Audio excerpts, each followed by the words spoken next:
Hello, welcome to Politics with Alex. My name is Alex. I'm your professor at this beautiful little night school or morning school or day school, wherever you are listening to this, and whatever time it is, doesn't matter. What does matter is the fact that Trump is turning ICE into America's Gestapo. Well, he already has, but we'll get to that. First, let's get to this right here.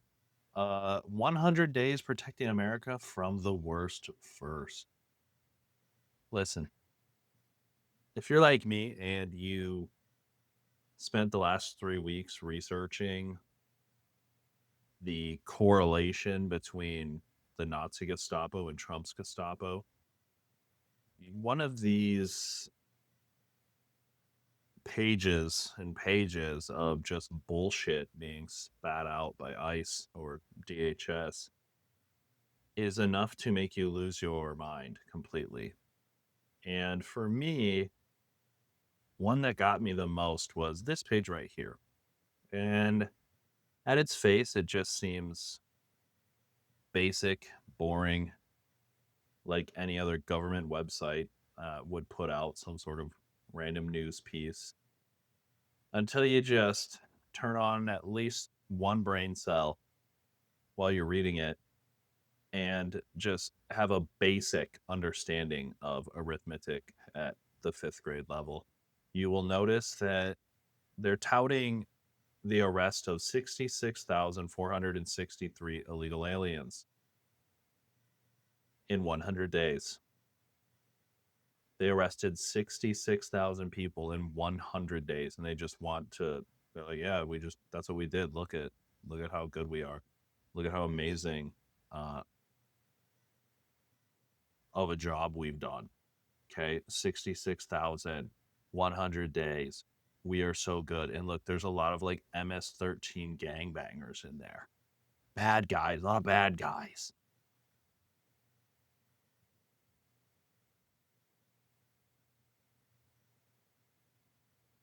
Frustrating is not the term that really fully captures my feelings towards this. And hopefully, I will get you to the same point that I am at by the end of this video. 66,000 people in 100 days means, breaking it down, that's one person every 2 minutes for 2,400 hours straight, nonstop. They were able to find them. They were able to arrest them. They were able to try them and then sentence them and execute the sentencing in 100 days for 66,000 people. Don't you think that's a little improbable? Don't you think that's a little impossible?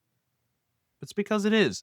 And don't worry, have no fear, because they're just getting started. They're just getting started. Isn't that lovely? Isn't that great? What are they getting started? Oh, I don't know. They're getting started arresting 3 and 4 criminal illegal aliens. This is a fun thing too if you just look at this. And all I'm trying to do right now is just show you like the idiocracy behind all of this before we jump into like the main point that I have about the Nazi comparison. Criminal, illegal. Criminal, illegal. Criminal already equals illegal. They are the same thing in terms of the law, right? Crime is illegal. Regardless of what you may hear in the news, crime is already illegal. Why are you criminal illegal? If you're illegal, are you not a criminal? I just don't understand that break right there. And then that leads me, like, it's just one of the 100 holes in their 100 days. Because if 3 and 4 were criminal illegal, right? Which is a double negative. So they were just 3 and 4 aliens. So 3 and 4 of them are criminal, we'll assume. Out of 66,000, and I was going to pull out this calculator, but that's just too much work right now. I already did the math. It's 16,000 people are not criminal. Therefore, not illegal. So you've just kicked out 16,000 people. You spent our tax money to rapidly remove 16,000 people for what? For being here? For putting money into the economy? I won't go down that road. Let's move on. Now that you're maybe getting the gist of how dumb this is, we can just continue on to the fun part. Hitler's Gestapo and Trump's Gestapo. Let's start with the foundations here. Hitler's Gestapo. Zoom in, zoom, zoom, zoom, enhance, enhance. So, what this was in 1920, the Nazi Party comes out with this 25-point plan, basically saying, what we're going to do is take our democratic Germany and we're going to turn that into a fascist state. Right? Basically, that's all of what the points lead to. It was the main running platform that Hitler was running on. Sounds a little familiar if you know anything about Project 2025. Now, Project 2025 was just a fun little idea, and you can see before I even make more jokes, look how big this fucking book is.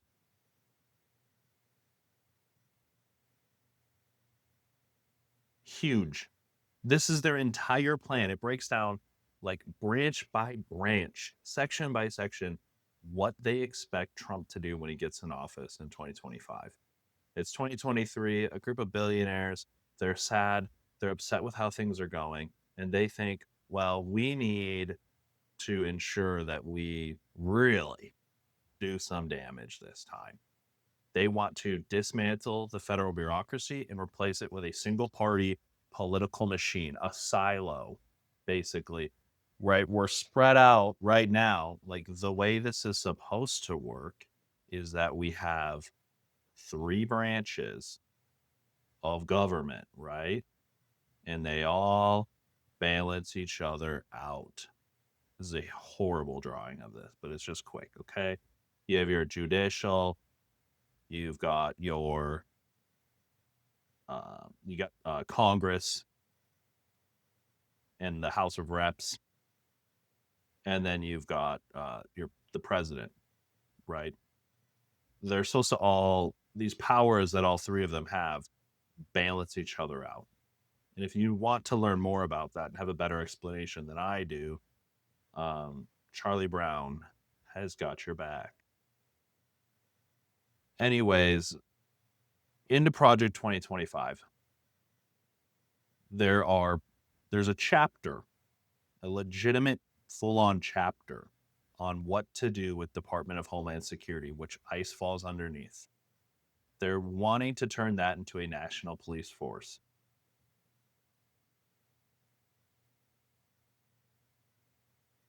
Okay. How they're going to do that is by consolidating ICE, consolidating USCIS, which is the Immigration Services, and the Border Patrol under ICE so that it's all in one umbrella and it's just a clusterfuck of power, right? Consolidated that the president is able to wield however he sees fit.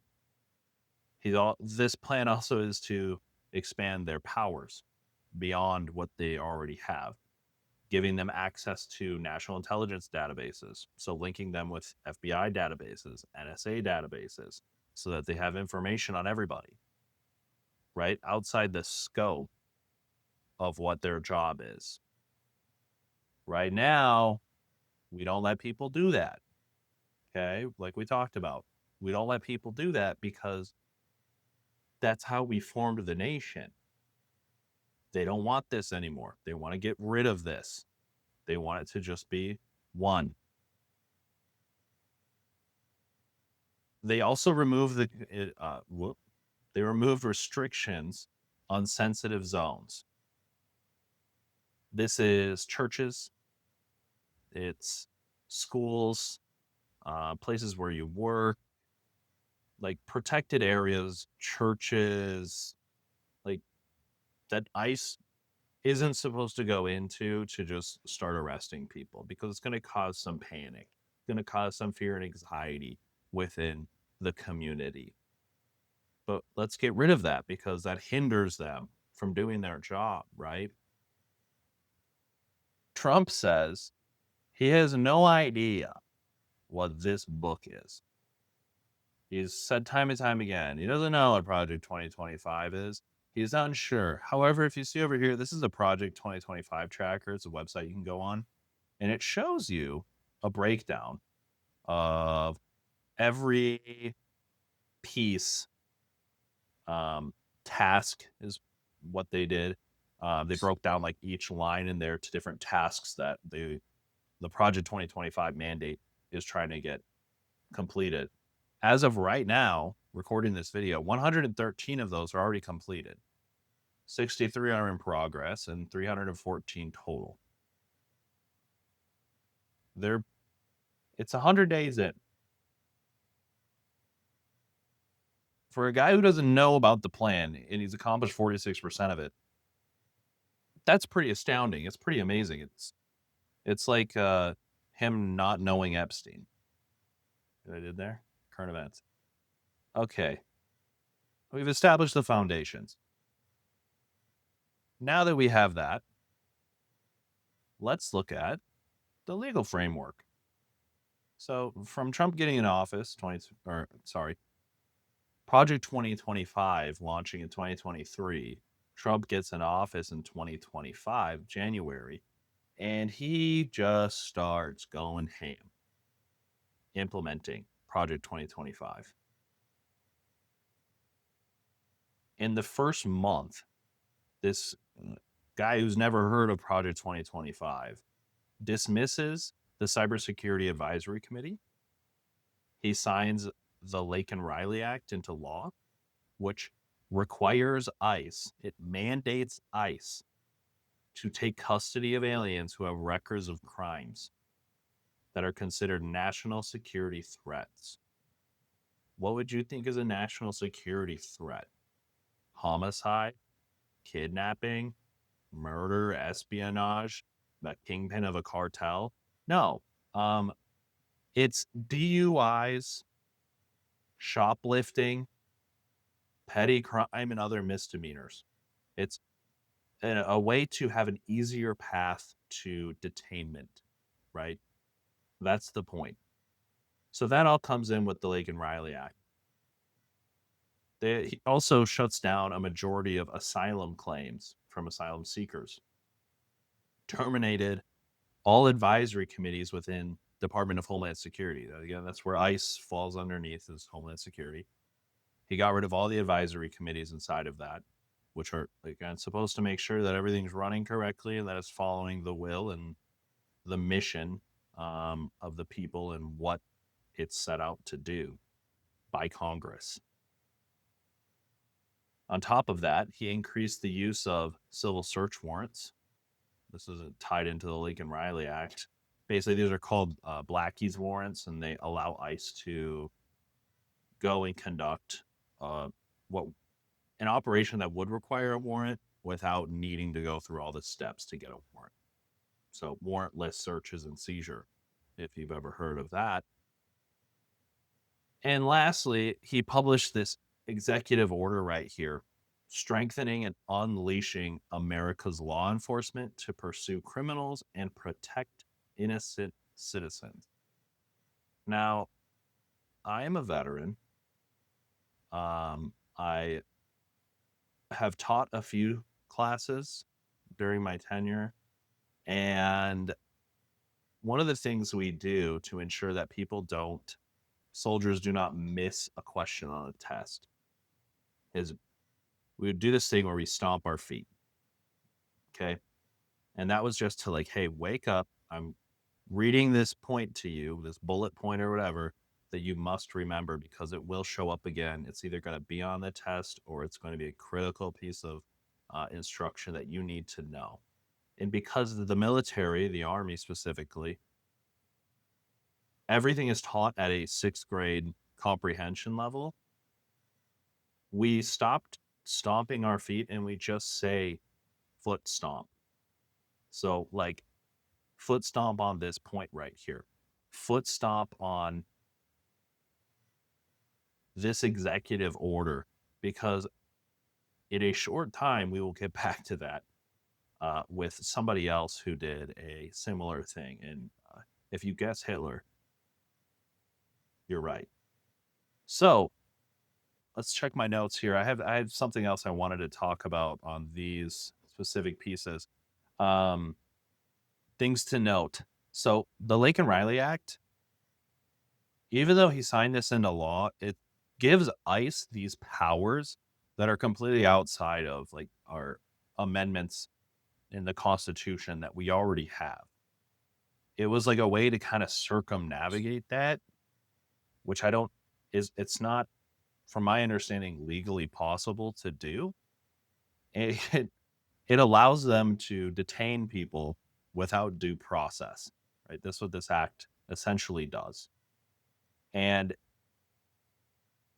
they're using this claim that because these criminal illegal aliens are not citizens, they're not required to give them provide them due process. They're not required to have a court hearing for each of these cases. It would take too long. It'd be too much work. So they don't get due process because there's not enough time to do it in their fake made up timeline that they've laid out. However, the 5th and the 14th Amendment do not mention citizens. The 5th Amendment says no person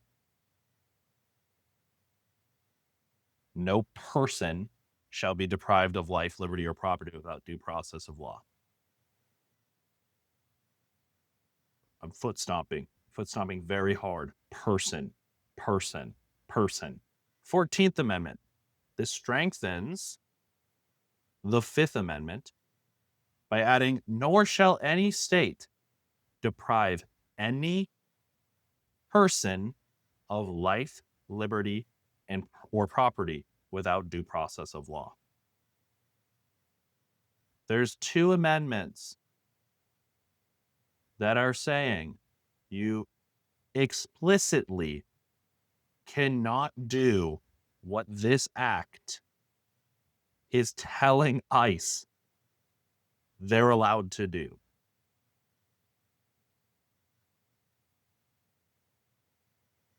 Kind of crazy. Kind of wild. But I digress. I want to add on to this as well that with raids beginning in this first 100 days, and when I brought up his everything he's done, like the shutting down asylum claims and terminating advisory committees, that's just January. I'm strictly talking January, the month of fucking January. He did all of that immediately. Again, doesn't know what Project 2025 is, but by God, I wonder if a few of these motherfuckers in the picture of him signing the Lincoln Riley Act might be associated with it. I don't know. I'm just making an assumption here. Like they made an assumption of the 16,000 people were criminals, even though they know that they aren't. Okay. I guess we just do that. So speaking on the data, speaking on like the number of people, I can't give you an exact number of how many people they've actually arrested and deported. I would have been able to give you that last year at this same time. However, a beautiful little organization called Doge has been going around and kind of just deleting government employees who would do that kind of work. And one of those areas is a reporting agency inside of the Department of Homeland Security. So with numbers I was able to kind of just scrounge around and put together, I found that ICE had 39,000 people in detainment in January. And then as of mid June, they had 56,000 in detainment. So 17,000 detained in about 5 months, which averaged to 3.4 thousand per month. And the stated goal of ICE is to arrest 3,000 per day. This right here, Lincoln Riley Act and his executive order, just one of many, allow them to get closer to that goal, but they can't meet it because they just don't have enough people. They don't have enough funding. And again, footstop, we are going to get back to that because it will come up again. So remember that time I mentioned an executive order by Trump to combine uh, letting like state law enforcement work with the federal agency of ICE to make criminal detainments? Yeah. So funnily enough, comedic in timing. 1933, Hitler takes charge, and the first thing he does is establish a group called the Gestapo. That was his political police force. He also established the use of protective custody, so they were allowed to just take people in that they thought were going against the state, the interest of the state. They could just detain you for as long as they want, for whatever they want to. And then he set up a special court. And in that special court, anyone who was detained from the Gestapo in protective custody would go to the special court. It was not a trial. It was not a hearing. It was just a sentencing court. They would just sentence you to go to jail. And because they don't have enough jails for these people, they constructed some makeshift concentration camps at this same time. Along this very interesting timeline we have, while Trump, in his first month of office, is setting up the legal framework to be able to detain just about anybody he wants, Hitler also did a very similar thing. And maybe they're not the same, okay, but hear me out.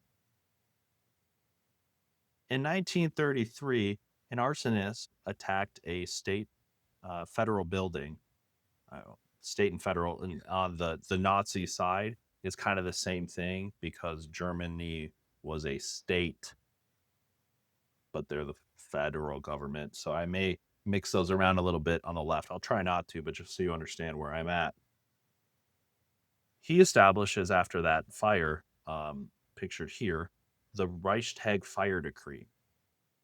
And that allowed for banning all political meetings, marches, demonstrations, and assemblies, creating an easier pathway to detainment. Again, foot stomp, right? Easier pathway to detainment. We just talked about that.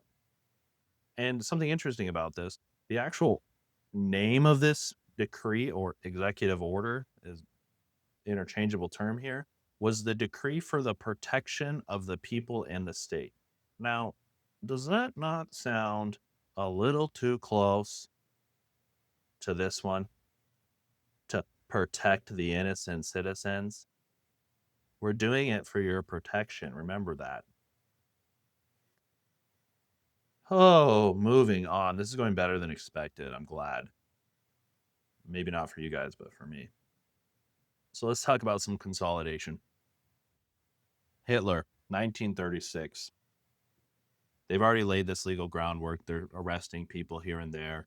But what they really need to do is consolidate their forces so that they're able to round up everybody because it's still not fully together. So what does he do?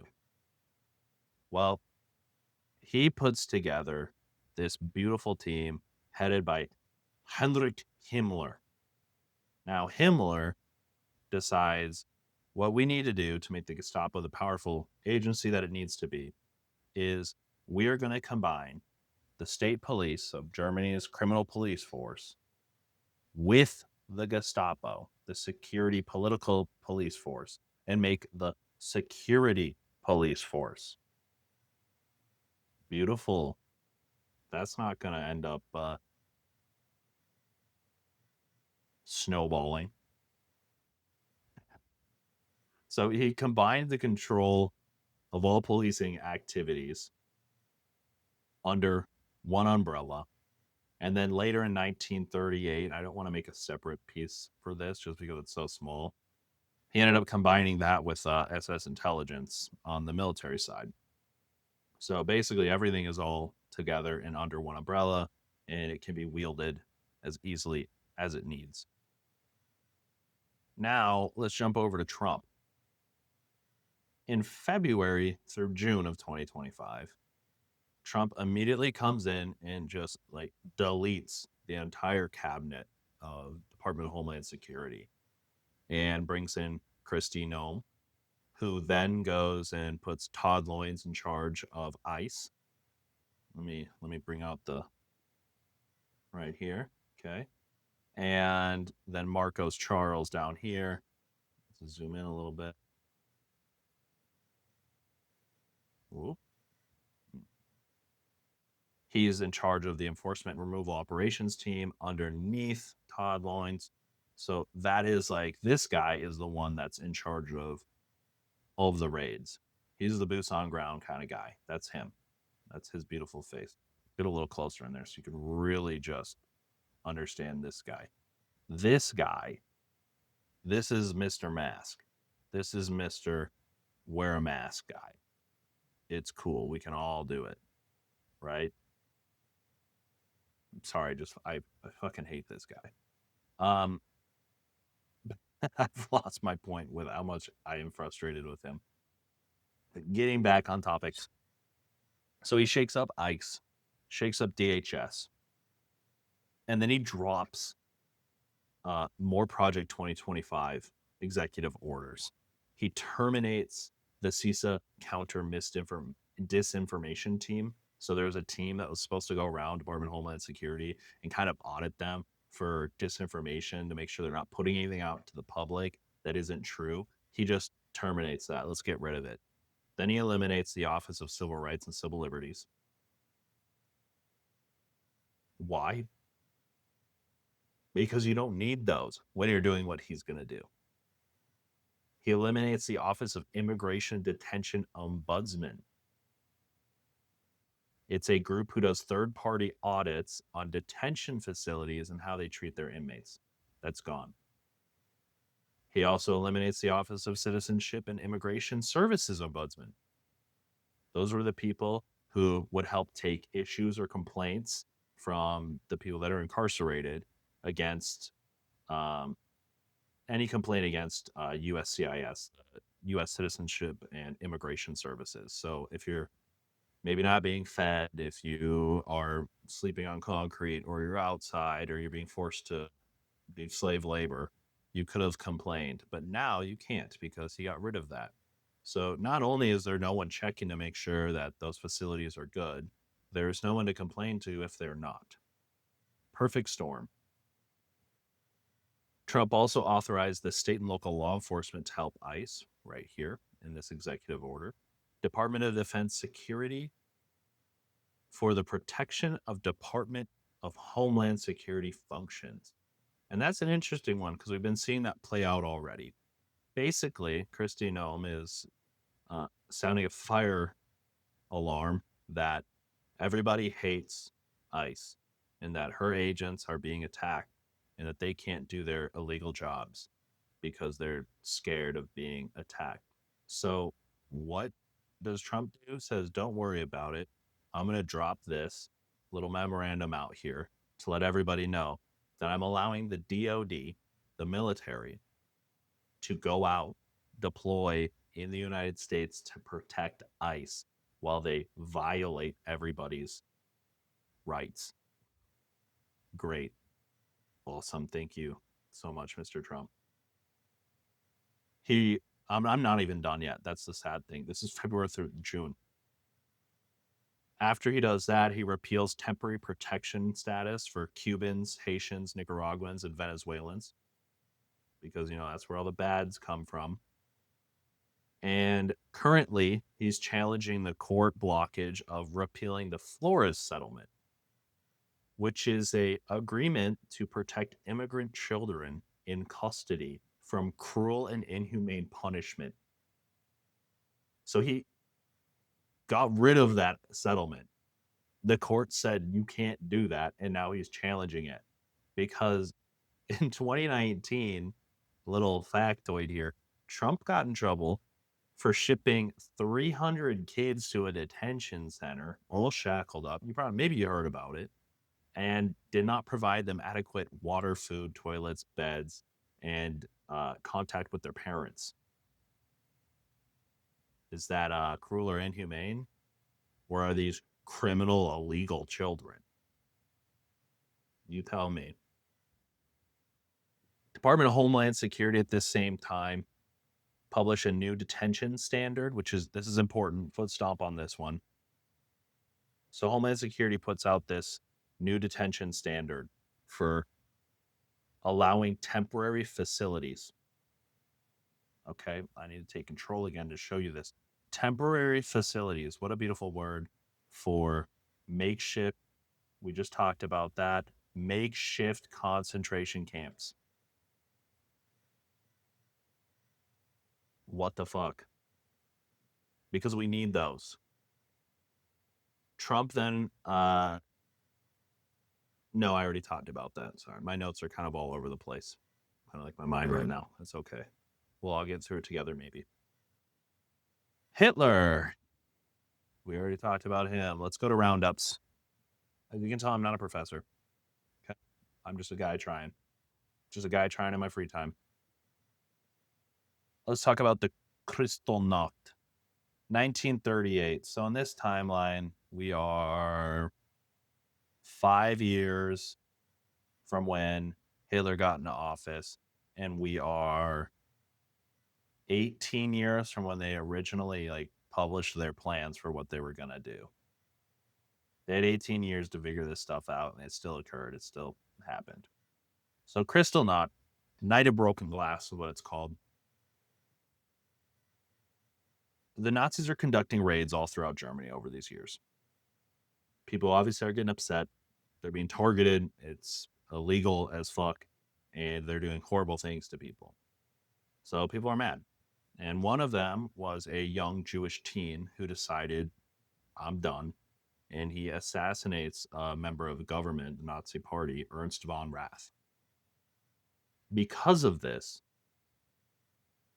the Gestapo then goes out on this night of, I don't know how to put that in today's terms, a night of wrath against the Jews for what this teen did. Punish everyone for what he did. So in 2 days, in November, Gestapo goes out to all these little dots right here. This is just some of them. This isn't even all of them. And they start rounding up Jews. If you're Jewish, you're gone. You're going to jail. Sorry, you had to be illegal because one of you did a bad thing. Okay? They round up 30,000 Jews in 2 days because this teen was Jewish. Right? And something I didn't mention before about our boy Donnie Trump, the Laken Riley Act was instated because an illegal immigrant killed an American citizen. So what better reason to target these immigrants than because one of them killed someone? Same thing the Nazis are doing. It's not even conjecture at this point. It's just true. This is just true. It's what's happening. So I don't know how else to put this. I know people might have already got to this point during this video that they're upset with how I am comparing Trump to the Nazis, but I'm not even trying. You have to be able to tell I'm not trying to do it. He's doing it. He did it. He plagiarized the fucking work. I'm just showing you what he's up to. So if you're going to be upset with someone, pick Trump Epstein. Let's see. Where am I? I'm losing my shit again. All right. So anyways, Kristallnacht, yep, 30,000 Jews bring them all to concentration camps. They need more concentration camps. They request funding. They are able to build more makeshift camps really quickly and then set in place like full size the concentration camps we know and love today. Those are now in effect. That's by 1938. Will that ever happen in the United States? Don't worry, it is. July this month, 2025. The Big Beautiful Act, Beautiful Bill Act. You probably heard about this. You probably heard about, oh yeah, this is crazy. They're basically punishing the poor and giving the rich tax breaks. And yes, they are. But what they also hid inside of this big, beautiful bill was an unprecedented amount of funding for the Department of Homeland Security and ICE. Remember I said that earlier on one of my boot stomps, ICE just, they want to arrest 3,000 immigrants a day. That's their goal for the first year. They can't do that because they don't have the money. They don't have the infrastructure. They don't have the people to do it. The tools aren't there. Well, guess what? Trump has fixed that for you, ICE, with the big, beautiful bill. You now have a big, beautiful funding package of $170 billion fucking dollars. The largest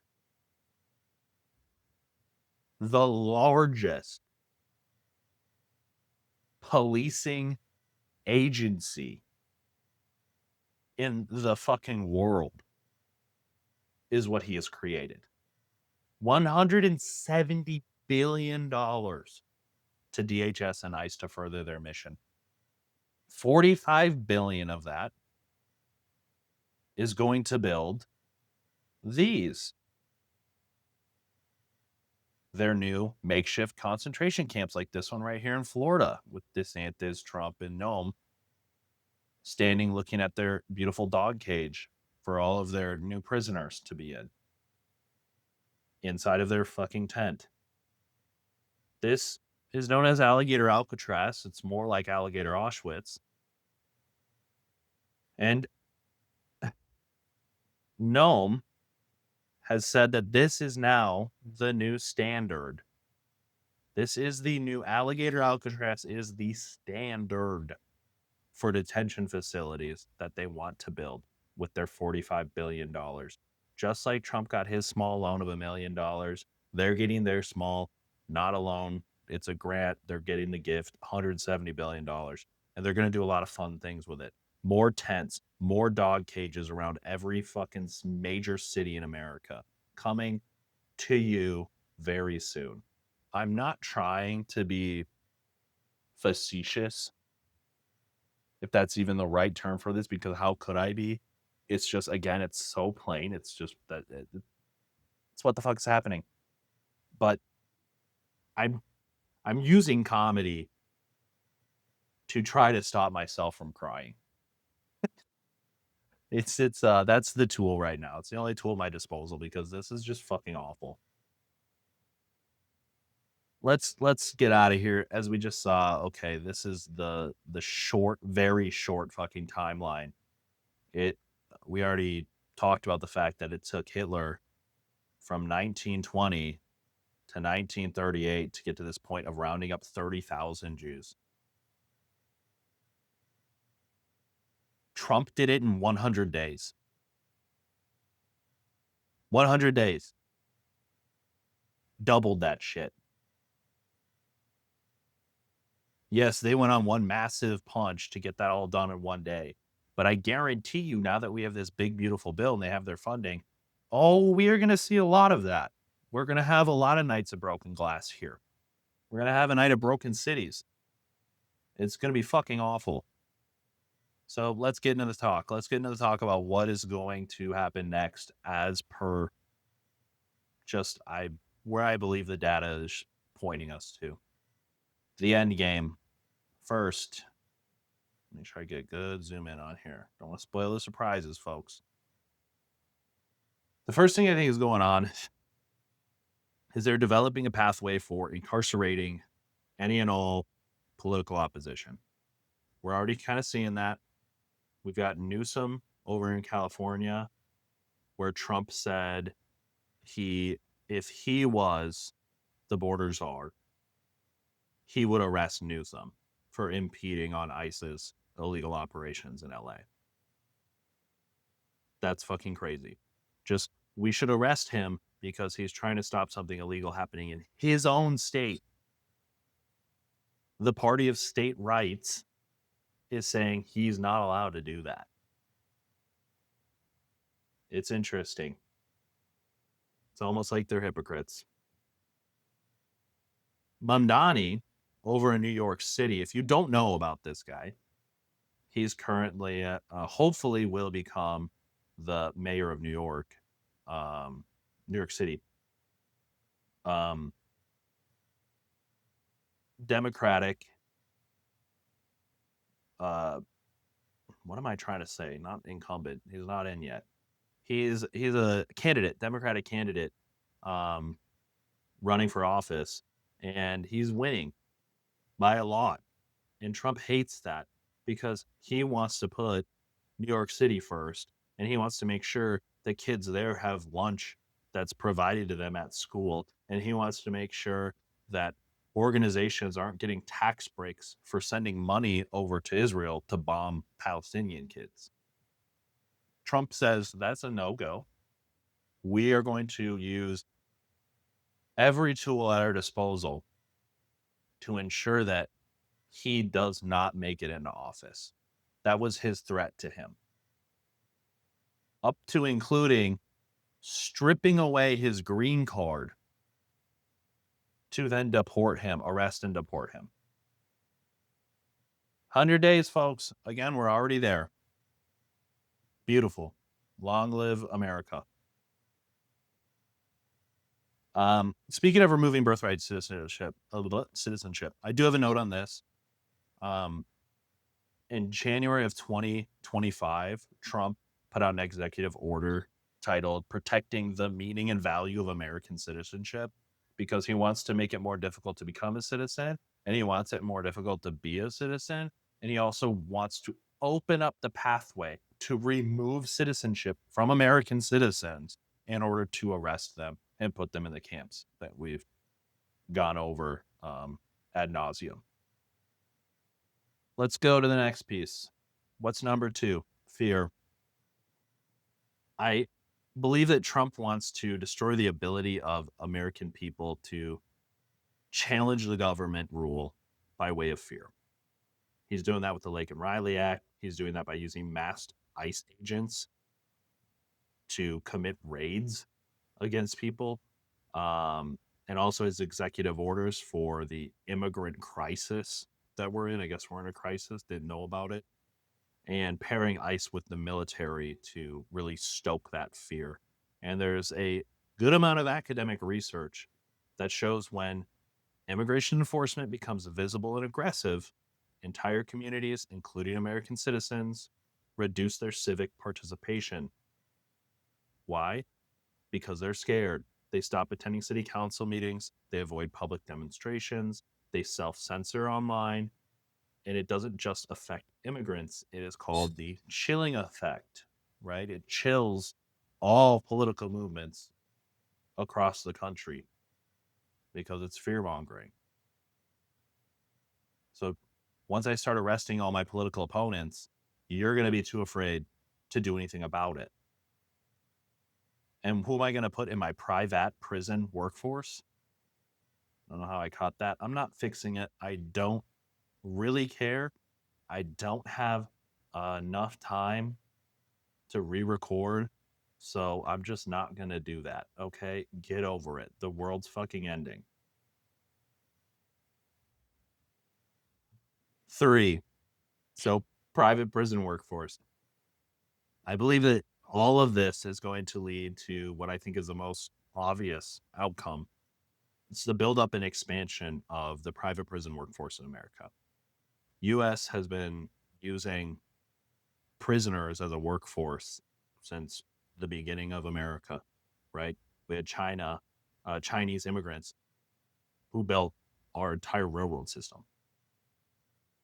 Right now, every state besides Alaska has some sort of bill or law that allows for prison labor. Now, most of these states, it's just for state production. So, like shirts, uniforms, license plates, things for government agencies. Other states, southern states, they have private contracts with private companies contracts. Like McDonald's in Alabama has prisoners working at McDonald's for $1.15 or less an hour to work a job next to someone making $7 or 13 or whatever their minimum fucking wage is. That's horseshit in Alabama. There's also plenty of farms in the southern states that impose using prisoners to work the farms. I don't know if there's any factories yet. I couldn't find anything on that, but I would assume so because I feel like this massive push by Trump to arrest everybody and then hold them, what are you going to do with them? Obviously, you're going to put them to work. It costs a lot of money to hold all those people. I know that currently in Alligator Alcatraz, they're already underfeeding people, but that's not going to save you enough money when you have 3,000 a day that you're arresting. So what do? You're going to put them to work. You're going to make them work on the farms that you just pulled them off of. You're going to make them do your government projects. You're going to make them build that wall that you want. FEMA, who needs it? Who needs FEMA when you can pay a prisoner 80 cents to clear brush and clean up cities after they get flooded in Texas? The new factories Trump wants to build. The reason he has all these tariffs because he wants to move production back to America. But America doesn't do that because other countries have effectively slave labor in their factories to push all that product out. Well, now we can do it here because we have it too. And I really think the main reason a lot of companies and states aren't utilizing things like Alabama does to have prisoners working at private companies is because they don't like the idea of using Americans in that way. That will change once those prisoners are not American. Makes it a lot easier to use and abuse them. So we're going to have a lot of new factories and we're going to have a lot more factory workers working for less than $1 an hour, whatever the hell the administration wants them to do. Perfect, beautiful, concise, to the point, no errors. And with that, I just want to go into a ending monologue. We are currently, as I've said, we are on the brink of America's Kristallnacht, our night of glass. We're going to have many coming. And unlike 1938 Germany, we actually have the historical precedents to see that it's coming. I've showed you what is happening. I've showed you what has happened in just the last 6 months. It's clear it is occurring. There's no more questioning it. Okay. I also understand the frustration when you see people posting political content and stuff online asking for you to join in, you to fight against something like factories in other countries that are using slave labor. And you're like, okay, yeah, it is bad, but like, what do I do? What can I do about that? It's, kind of not my problem. And it's a horrible way to look at it, but that is what occurs. I'm telling you, though, right now, it is our problem and it is here. So we have to do something. What can we do? Great question, myself. I think the biggest things we can do is document everything because evidence is crucial. We know that the Nazis destroyed everything they could to hide just the heinous shit that they did. They annihilated any form of evidence that could pit it back on them. We all knew what they did, but if we can't prove it, they're just going to deny it. So we need to take photos. We need to take videos. You need to post them. You need to share them. Doesn't seem like a lot, but it means something. Share shit. It's easy. It doesn't take anything from you. You can be lazy like me and just repost shit.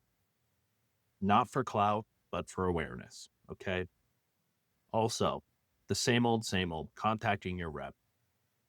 You need to get in touch with your representatives, not about ICE, but about these constitutional violations, because those are real issues you can pinpoint and say, I am unhappy with the fact that there are people not getting due process in this country, in our state, in our cities. Okay. Lastly, I'll just say you should support some organizations. Again, minimally if you must right now, but please try to support some organizations that are at least challenging these types of things, like the ACLU. There's immigrant rights groups out there that could use some money. If you're a veteran like myself, Common Defense is a group that I've joined. Weekly calls and whatnot, just kind of like talking about what's going on and what people are doing. If you want to get involved, you can. If you don't, you don't have to. Okay. No Kings, that's a great movement too. Protests and whatnot. I also think that making noise is very effective. So, like I said before, noise in the form of everything. So, sharing videos, sharing the evidence, and sharing your opinion, right? Like, just put your fucking opinion out there, please. We all saw what happened with uh, Israel Palestine conflict over the last year. It had already blown up. Like, it's already horrible before anybody really started talking about it. That's because more voices got involved, more people started talking about it. The snowball got bigger. We all jumped on and we had a kumbaya, said, let's not do this. And then the DNC said, we're still going to do it. But whatever. That's beside the point. I'm just saying, make some fucking noise, please.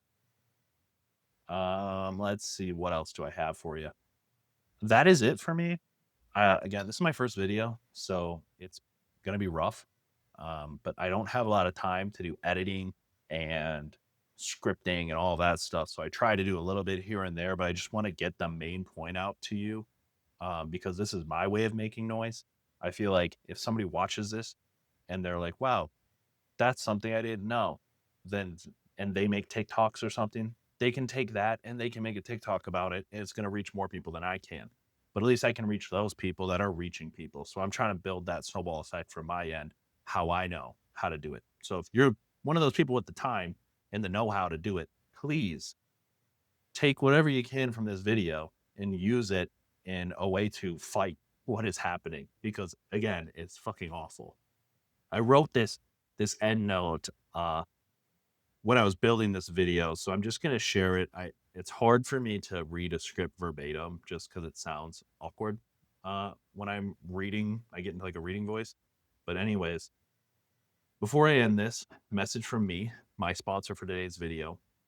I've worn a variety of hats from Army Commander, Wildlands Firefighter, Pilot, Activist, Analyst, Logistician, First Responder, Coach, Instructor, Manager, Volunteer, and a variety of other ADHD-esque ventures. But one thing I'm absolutely most passionate about is learning. And while watching my daily Hasanabi clips or John Oliver monologue and scrolling through the endless amounts of Reddit threads regarding policy positions, I couldn't help but feel helpless. How could I impact change?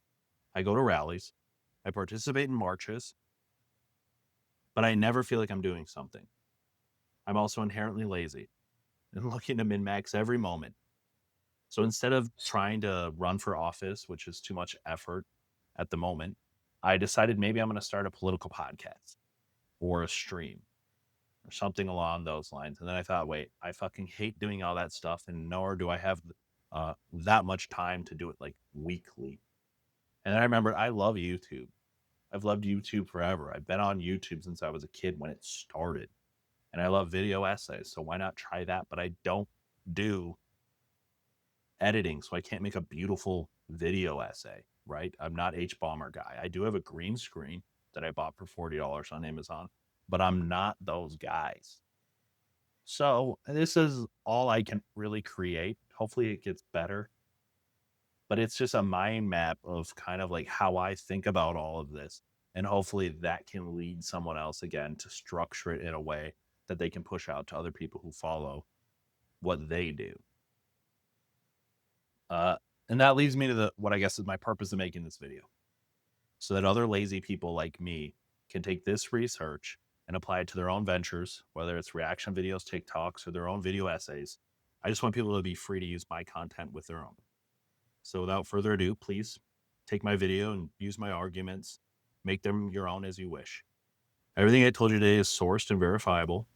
I have compiled legal cases, government documents, academic research, and news reports, and I'm going to link those all in the description below. And so you don't have to take my word for it. You can check the sources, you can verify the claims, and then go on and make your own arguments, because we need 1,000 voices saying all this, not just one. If you have any clarifications, comments, or general advice, please feel free to reach out to me. This is feeling very stationary. With that, thank you. I hope you enjoyed it. This has been Politics Without End of screen.